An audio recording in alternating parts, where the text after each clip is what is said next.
نحمده ونصلي على رسوله الكريم اما بعد فاعوذ بالله من الشيطان الرجيم بسم الله الرحمن الرحيم يسألونك عن الأهلة قل هي مواقيت للناس والحج وليس البر بأن تأتوا البيوت من ظهورها ولكن البر من اتقى وأتوا البيوت من أبوابها واتقوا الله لعلكم تفلحون۔ حضرات کرام، آج کے درس میں سورہ بقرہ کی آیت نمبر 189 تلاوت کی ہے۔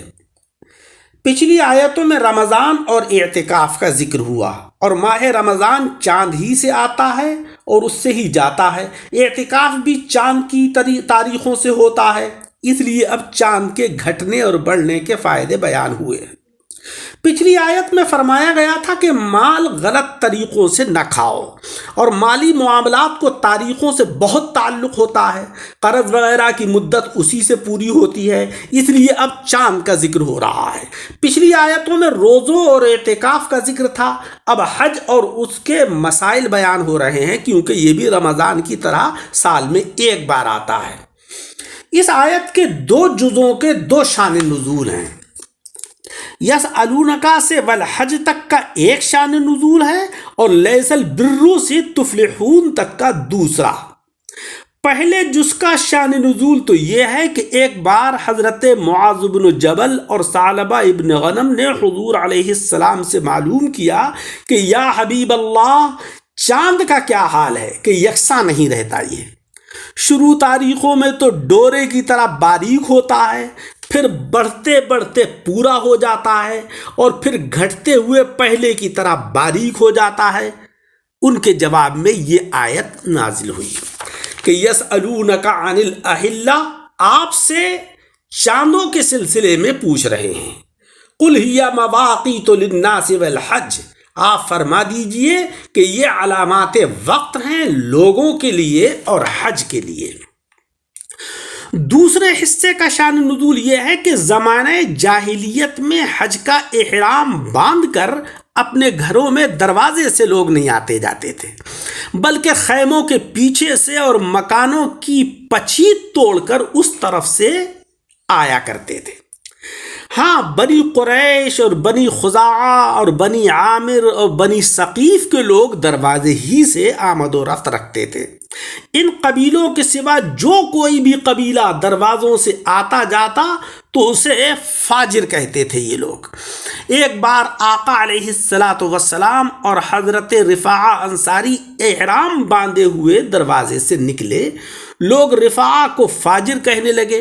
حضور علیہ السلام نے ان سے پوچھا کہ تم تو انصار سے ہو، بنی قریش سے تو ہو نہیں، تم دروازے سے کیوں نکلے؟ انہوں نے عرض کیا کہ میں بھی قریش سے ہی ہوں، کیونکہ آپ کے دین پر ہوں اور آپ کا فرما بردار ہوں، آپ کا غلام ہوں، اور غلام کا شمار آقا کے ساتھ ہوتا ہے۔ ان کے اس پیارے جواب کی تائید میں اللہ رب العزت نے یہ آیت کریمہ نازل فرمائی، جس سے اس گندے طریقے کو مٹایا گیا، اور فرمایا گیا کہ وَلَيْسَ الْبِرُّ بِأَن تَأْتُوا الْبُيُوتَ مِن ظُهُورِهَا، یہ بھلائی نہیں ہے کہ تم گھروں میں جب آؤ تو ان کی پچھیتوں سے آؤ، وَلَكِنَّ الْبِرَّ مَنِ اتَّقَىٰ، ہاں بھلائی یہ ہے کہ تم پرہیزگاری اختیار کرو، بھلائی جو ہے وہ پرہیزگاری ہے۔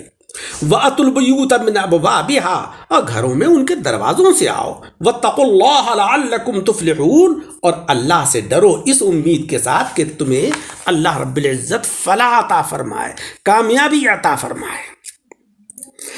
یسألونک عن الأہلہ، اگرچہ چاند کی بابت دو صاحبوں نے ہی سوال کیا تھا، مگر چونکہ یہ سوال سب کو پیدا ہو سکتا ہے، اس لیے سب کو حکمی مسائل مان کر جمع کا صیغہ لایا گیا۔ یسألونک عن الأہلہ، اہلہ جمع ہے ہلال ان کی، اہلہ ہلال کی جمع ہے۔ پہلی دوسری رات کے چاند کو ہلال کہا جاتا ہے، اس کے بعد قمر کہتے ہیں چاند کو، اور 14ویں کے چاند کو بدر کہتے ہیں۔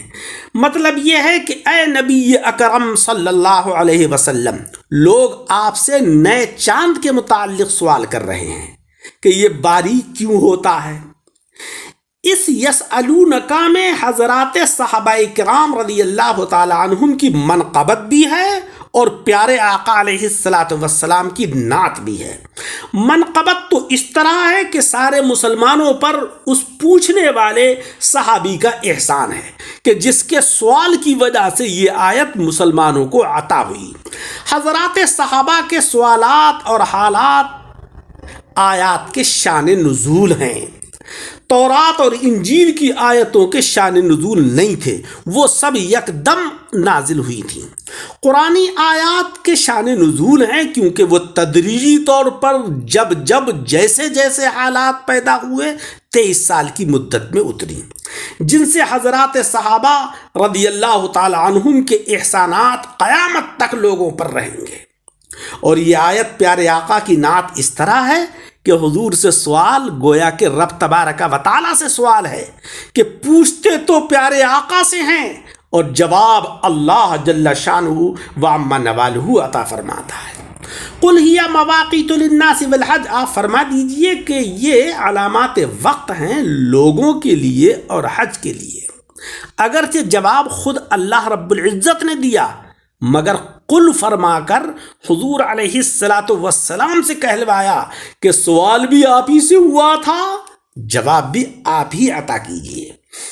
للناس سے مراد لوگوں کے دنیاوی اور دینی کاروبار ہیں، چونکہ دینی معاملات میں حج کو ایک خاص عزت حاصل تھی کہ ساری عبادتیں زمین کے ہر حصے میں ہو جاتی ہیں، مگر حج ایک ایسی عبادت ہے کہ جو مکہ معظمہ ہی میں ادا ہوتی ہے۔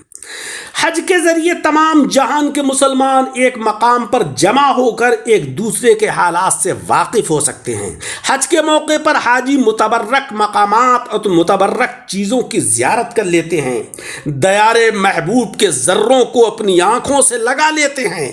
حج ہی سے اہل عرب کی روزی وابستہ تھی کہ وہاں پیداوار کوئی ہوتی نہیں تھی، حج پر ہی زندگی کا مدار تھا، اس لیے اسے علیحدہ بیان کیا گیا ہے۔ یعنی اے حبیب مکرم صلی اللہ علیہ وسلم، آپ فرما دیجئے کہ یہ چاند لوگوں کے کاروبار اور عبادات، خصوصاً حج کے اوقات کی علامتیں اور ان کے معلوم کرنے کا ذریعہ ہیں۔ اس سے قرض کی مدت، عورتوں کی عدت، سالوں کے شمار، لوگوں کی عمریں، ماہ رمضان، عید اور بقرعید کا پتہ لگتا ہے، اور اسی سے حج اور اس کی تاریخیں معلوم ہوتی ہے، اور اسی کے ذریعے ارکان حج ادا کیے جاتے ہیں۔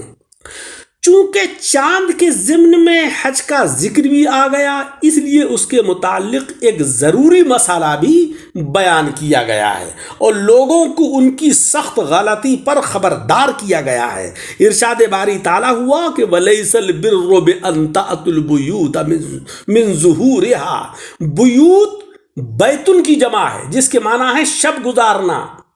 گھر یا کوٹری میں چونکہ رات گزاری جاتی ہے اس لیے اسے بیت کہتے ہیں، یعنی مقام بیتوتت، اور ظہور جمع ظہرن کی ہے، یعنی کھلی ہوئی چیز یا کھلا ہوا حصہ۔ چونکہ انسان کی پیٹھ اور گھر کی پچھیت بالکل ظاہر ہوتی ہے اس لیے اسے ظہرن کہا جاتا ہے، یعنی موسم حج میں گھروں میں پچھیر سے آنا جانا یہ نیکی نہیں ہے بلکہ ایک بیکار کی مصیبت ہے۔ ہاں وَلَٰكِنَّ الْبِرَّ مَنِ اتَّقَىٰ، بھلائی جو ہے وہ پرہیزگاری ہے، تقوی ہے، اللہ سے ڈر اور خوف پیدا کرنا ہے، یہ ہے۔ وَأْتُوا الْبُيُوتَ مِنْ أَبْوَابِهَا، گھروں میں ان کے دروازوں سے آؤ، وَاتَّقُوا اللَّهَ، اور اللہ سے ڈرو، لَعَلَّكُمْ تُفْلِحُونَ، اس امید کے ساتھ کہ اللہ تبارک و تعالی تمہیں فلاح عطا فرمائے، تم کامیاب ہو جاؤ۔ اللہ سے ڈرتے رہو اور اس کے شرعی احکام کو بدلو نہیں اور نہ اس کے افعال پر اعتراض کرو۔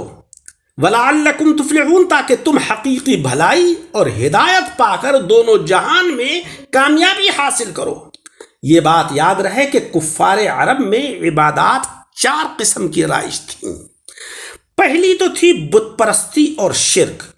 وہ بت پرستی اور شرک کو عبادت سمجھ بیٹھے تھے، بعض حرام کاموں کی کو عبادت جان بیٹھے تھے، جیسے کہ خانہ کعبہ کا ننگے بدن طواف کرنا، بعض ابس اور بیکار کاموں کو عبادت سمجھتے تھے کہ جیسے گھروں میں پیچھے سے آنا یا کعبے کے پاس تالیاں اور سیٹیاں بجانا۔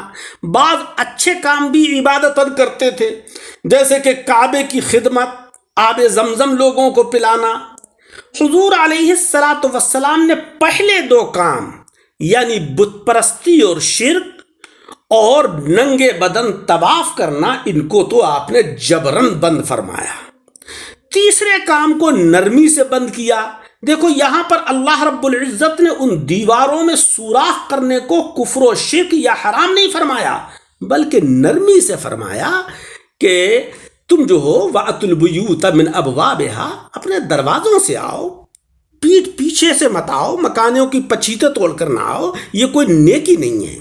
اور چوتھے قسم کے جو کام تھے ان کو باقی رکھا، مگر جو معمولی کام کسی نبی کی نقل بن جائیں وہ عبادت ہو جاتے ہیں، جیسے کہ جمرات کو کنکریاں مارنا، طواف میں اکڑ کر چلنا، یہ حضرات انبیاء کرام علیہم الصلاوات والسلام کی اس میں نقل ہے، صالحین کی اس میں نقل ہے، اس لیے یہ عبادت کا درجہ رکھتی ہے۔